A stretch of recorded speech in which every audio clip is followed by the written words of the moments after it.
What's up, everyone? This is Shane here. I have 2 days of filming, and I'm going to try to edit them together to get my point across, but this is going to be sort of a video log.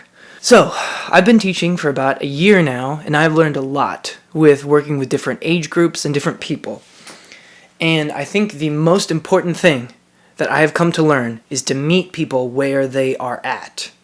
That means physically, mentally, it means creatively with what I think that potentially they could get out of a music lesson.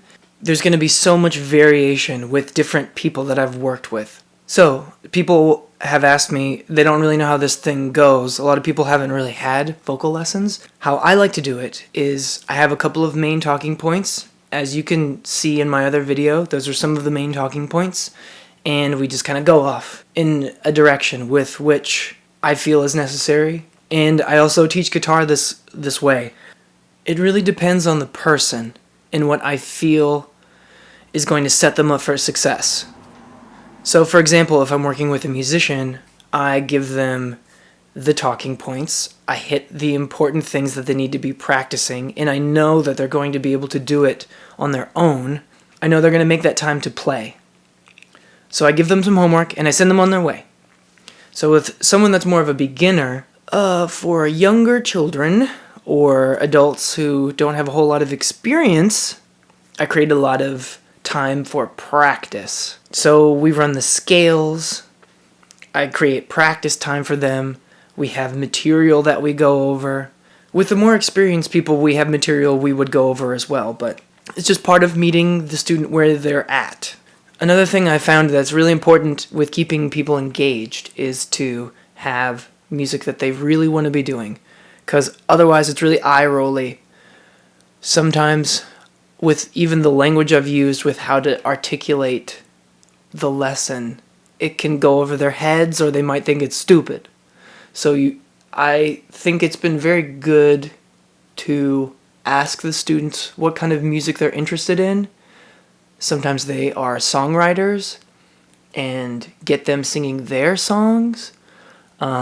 I had a student that is into jazz. She's a jazz clarinetist, and she's incredible at clarinet. But she wants to get stronger at singing, and she wants to sing Blue Skies and all the standards and stuff. That was great. We had tons of material to work on. Yeah, I found meeting the students where they're at, finding what they're interested in, and where I think and what will be most helpful and applicable to what they want to do with the music. I filmed some stuff the other day talking about my experience with working with my vocal teacher, who is awesome, and I love him. His name is Garrett Liam States, and he lives in St. Louis. That's where I'm from. When I would take lessons with him when I was in high school, there wasn't necessarily a structure. He told me a lot about singing in the right places. He taught me a lot of what I know and what I teach now.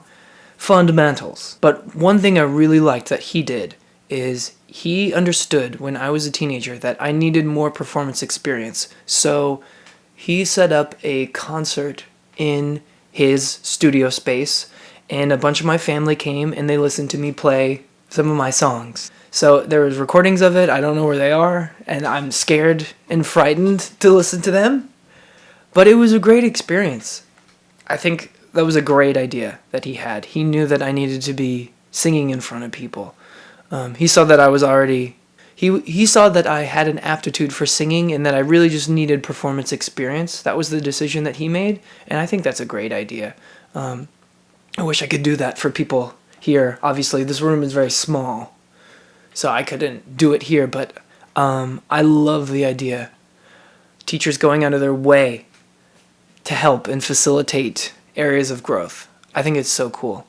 One thing that was interesting working with him is there was not a structure, though. When we would do a lesson, it's kind of what I would bring to the table. I felt that we did a lot of talking and chit-chat, which was really fun. It made it very low pressure. But we weren't running scales, and we weren't always singing songs together. Honestly, sometimes there wasn't always even a lot of singing. He would give me practice of singing in the mask, singing in the face, and he would send me on my way.